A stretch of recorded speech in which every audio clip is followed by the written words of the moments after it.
অনেকে বলেন যে বৃন্দাবনে কি দেখাচ্ছ, শুধু মাঠ ঘাট আর প্রকৃতি। মাঠ দেখাচ্ছি, মাঠ দেখবো আমরা। আরে বাবা, এই মাঠেই তো ভগবানের সব লীলা। 20 বছর 10 বছর 50 বছর আগের যে মন্দিরগুলো তৈরি হয়েছে সেইগুলো দেখাবো, নাকি দাপর যুগে ভগবানের কীরকম সিনারিও ছিল সেটা দেখাবো, যা ভাগবতে বর্ণন রয়েছে। তাই আমার কিন্তু বর্তমানে ইট কংক্রিটের মন্দিরগুলো দেখাতে তেমন একটা ভালো লাগে না। আমার ভালো লাগে যে ব্রজভূমিতে, যে এই মাটিতে ভগবান খালি পায়ে বিচরণ করতেন এবং সখাদের নিয়ে হই হুল্লা আনন্দ ফুর্তি করতেন এবং অনেকও লীলা করেছেন, সেই স্থানগুলি দেখাতেই আমার ভালো লাগে। তাই আপনাদের সামনে তুলে ধরি, যাতে করে ভগবানের সেই সময়ের স্মৃতিটুকু আমরা আরেকটু সুন্দরভাবে অবজার্ভ করতে পারি, আমাদের কল্পনার জগতে আরেকটু ভাসিয়ে আমরাও চলে যেতে পারি ভগবানের সেই লীলার মধ্যে, যাতে প্রবেশ করতে পারি। তাই এই প্রাকৃতিক দৃশ্য দেখানো। আমার পিছনে বর্তমানে আমি যে দাঁড়িয়ে আছি, এই প্রাকৃতিক সৌন্দর্য আর ভগবানের এখানে লীলাচারণা, এই দুটো জিনিস মিলিয়ে কিন্তু একটা দাপর যুগের সিনারিও তৈরি হয় এবং দাপর যুগটাকে আমরা সম্পূর্ণভাবে মনে করতে পারি। এটাই হলো যে আমার প্রত্যাশা, যে আমরা যেন দাপর যুগে ফিরে যাই।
সামনে গাইয়ের পাল থাকতো, আর গাইয়ের যে ধুলোগুলো উড়তো এরকম মাটিতে, এই মাটিতেই এই ধুলোগুলো উড়ে ভগবানের মুখে, হাতে, পায়ে, চারিদিকে ভরে যেত একদম।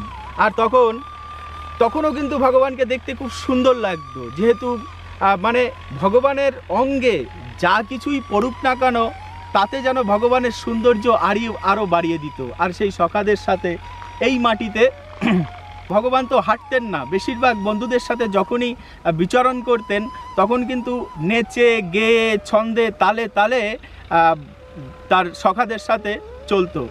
আর যখন বিকেলবেলা ফিরে আসতো তখন দেখতে আরও সুন্দর লাগতো। আর তারপরে ভগবানকে শৃঙ্গার করানো হতো, মা যশোদা তখন শৃঙ্গার করাতেন এবং সাজাতেন, বিকেলবেলা স্নান করতেন, তারপরে আবার খাওয়া দাওয়ার পরপর চলতো। এভাবেই ভগবানের প্রতিদিনের রুটিন ছিল যে সখাদের সাথে এই মাটিতেই বিচরণ করবে।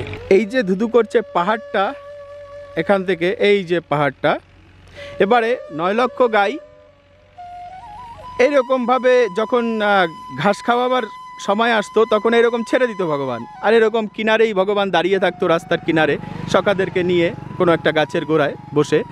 আর গরুগুলো ঠিক আরামসে এরকম ওই পাহাড়ের ঢালে ঢালে ঢালে ঢালে উঠে ঘাস খাওয়া শুরু করতো।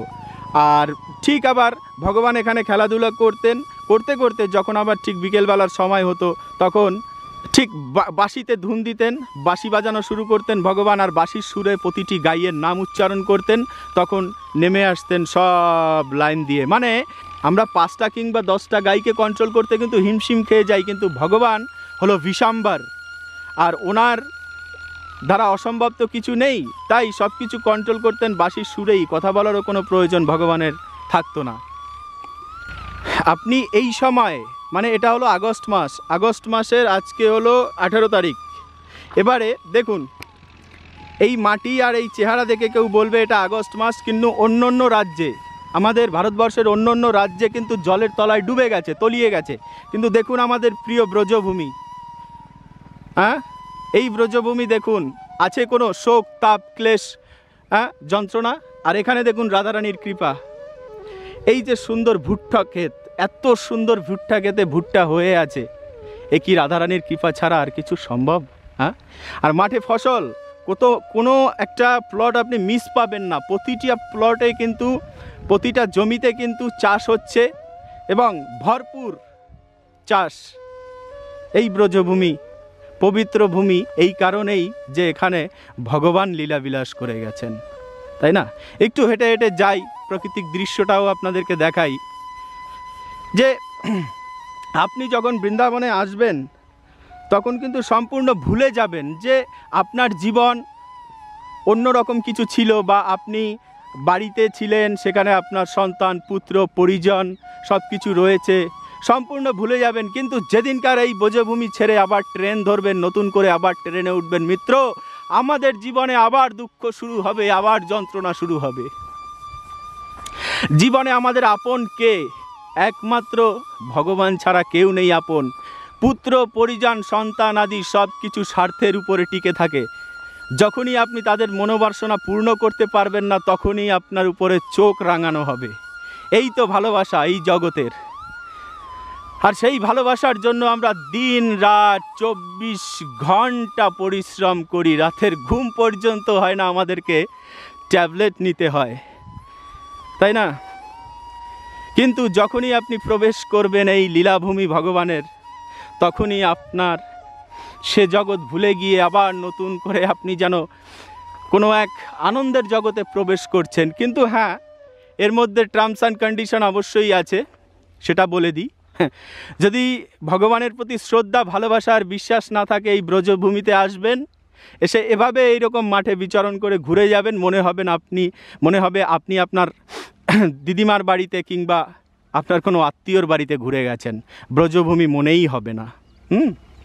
কিন্তু ভগবানের প্রতি যদি শ্রদ্ধা ভালোবাসা বিশ্বাস ভক্তি সব কিছু থাকে, তাহলে মনে হবে এই ব্রজভূমি আপনার অরিজিনাল বাড়ি। হ্যাঁ, আজ আমি এসছি 5 তারিখে এন্টার করেছি বৃন্দাবনে, আজ হয়ে গেল আপনার 18 তারিখ। এই এতগুলো দিন আপনাকে বোঝাতে পারবো না যে এমন কোনো সেকেন্ড, এমন কোনো মুহূর্ত নেই যে মানে আনন্দের মধ্যে দিয়ে কাটছে না। সম্পূর্ণ আনন্দ পাচ্ছি মনে, আর ভ্রমণ করছি বৃন্দাবনে। ভুলেই গেছি যে আমার কোনো জগৎ ছিল, বা আমার কলকাতাতে বাড়ি, সেখানে আমার কাজ, অমুক সমুক সব কিছু, টেনশন কিচ্ছু নেই, দুঃখ বলতে কিছুই নেই, একদম ভুলে গেছি। কিন্তু যেদিন আবার বেরিয়ে যাব, ট্রেন ধরবো, সেদিন আবার শুরু হবে ত্রিতাপ জ্বালা। এই জন্যই আর কি আমরা ছোট ছোট আনন্দের খোঁজে শহরে বাড়িতে কত না চেষ্টা করি, কিন্তু এখানে আনলিমিটেড আনন্দ।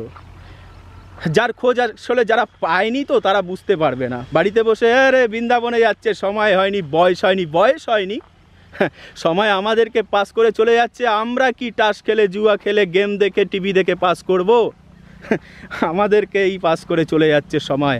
আবার একটা সময় এমন চলে আসে যে সেই সময়টায় আর ব্রজভূমি দর্শন করার ক্ষমতা থাকে না। আজ বর্ষানা এতটা পাহাড়ের উপরে হাইট রয়েছে, অন্যান্য আরও স্পট আছে যেগুলো দেখাবো, চরণ পাহাড়ি থেকে শুরু করে কতটা হাইট, সে সময় দরকার শরীরে শক্তি।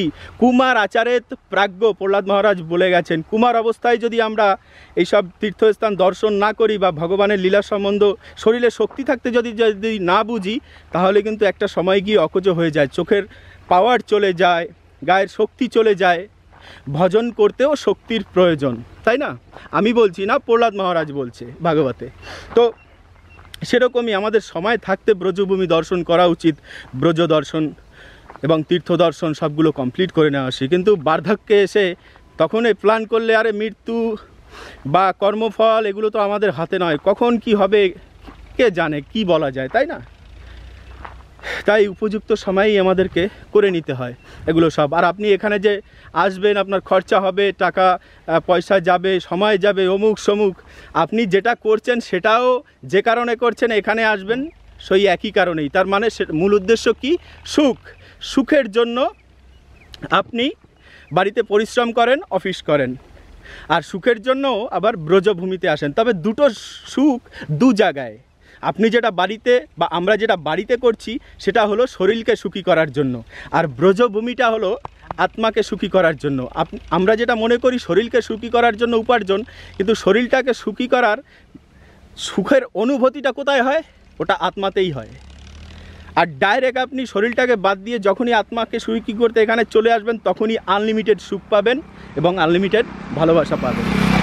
মিত্র, এই সেই বৃন্দাবন, যে বৃন্দাবনে ধ্রুব মহারাজ মধুবনে এসে তপস্যা করেছিলেন, এই সেই বৃন্দাবন। এবার অনেকের আবার প্রশ্ন থাকে, মানুষ কতটা ডাল মাইন্ডেড, একটুখানি অবজার্ভ না করেও এত কমেন্ট করে, সে আর বলার নয়। অনেকে বলেন যে আপনি দাঁড়িয়ে আছেন বার্সানায়, দাঁড়িয়ে আছেন মথুরায়, দাঁড়িয়ে আছেন কেশিঘাট, বলছেন বৃন্দাবন বৃন্দাবন।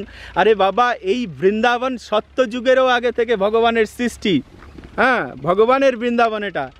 এই বৃন্দাবন আর গোলক বৃন্দাবন একই বৃন্দাবন। এবারে আমি যেখানেই দাঁড়াই না কেন সেটাই সম্পূর্ণ বৃন্দাবন। মথুরা হলো মগধ রাজ্য। হ্যাঁ, মগধ রাজার রাজ্য ছিল, সেখান থেকে পরে মথুরা রাজাদের নামকরণ চেঞ্জ অনেকবারই হয়েছে, কিন্তু বৃন্দাবন নাম চেঞ্জ কোনোদিনই হয়নি। মথুরার মধ্যে বৃন্দাবন, এখন এই কলিযুগে মথুরার মধ্যে বৃন্দাবন অবস্থিত। মথুরা হলো জেলা। এবার কিন্তু সত্যি কথা বলতে গেলে বৃন্দাবনে অবস্থিত মথুরা, যেহেতু গোলকধাম, তাই না? তো এটাই হলো ফ্যাক্ট। আমি দাঁড়িয়ে আছি যেখানেই, এই বৃন্দাবনে যেখানেই আমি দাঁড়াই না কেন সব জায়গাটাই বৃন্দাবন। এবার আলাদা আলাদা নাম দিয়ে এ বন, ও বন, সমুক বন, তমুক বন, দ্বাদশ বন তো রয়েছেই, সবগুলোই সব কিছুই বৃন্দাবনে। গোকুল বৃন্দাবন, সবই বৃন্দাবন।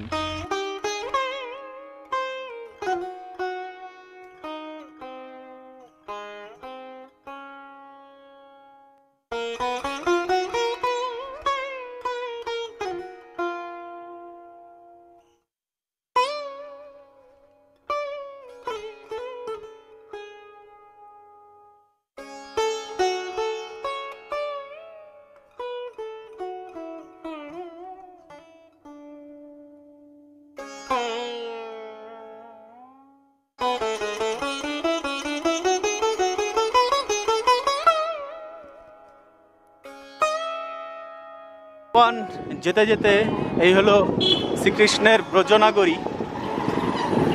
এখানে সব ব্রজবাসীরা থাকেন, আর তাদেরই গ্রামের জীবনযাত্রা।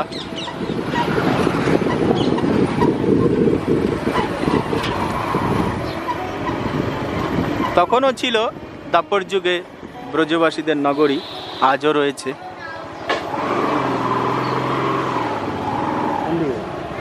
সেটাই তো বাদিকে, হ্যাঁ এটা এটা এটা বাদিকে বাদিকে।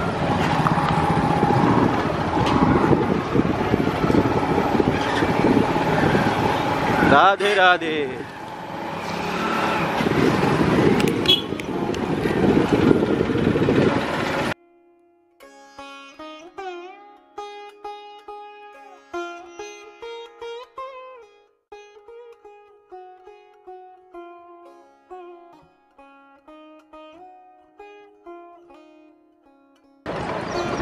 রাস্তাটা একটুখানি খারাপ আছে, গ্রামের রাস্তা একটু তো থাকবেই, তাই না? मैया यशोदा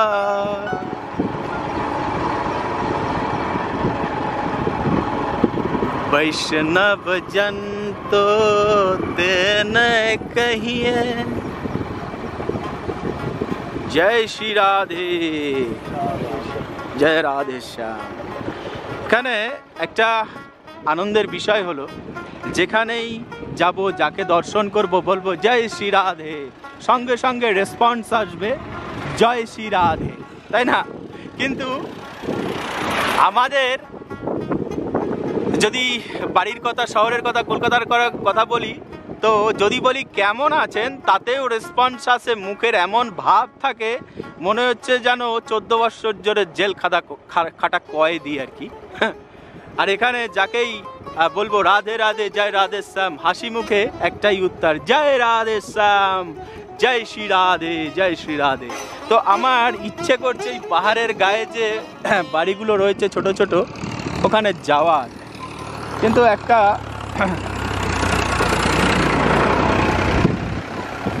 একটা রাস্তা পেলে তাহলে হয়তো যেতে পারতাম। খুব সুন্দর সিনারি ওখানে। করব আরও করব ভিডিও শ্যুট যতদিন এ দেহে আছে প্রাণ। তো আজকের এই ভিডিওটি ছিল এই অবধি। পরবর্তী ভিডিওতে আবার কথা হবে অন্য আরেকটা দৃশ্য নিয়ে, অন্য আরেকটি স্পট নিয়ে। সে অবধি ভালো থাকবেন, সুস্থ থাকবেন। রাধে রাধে।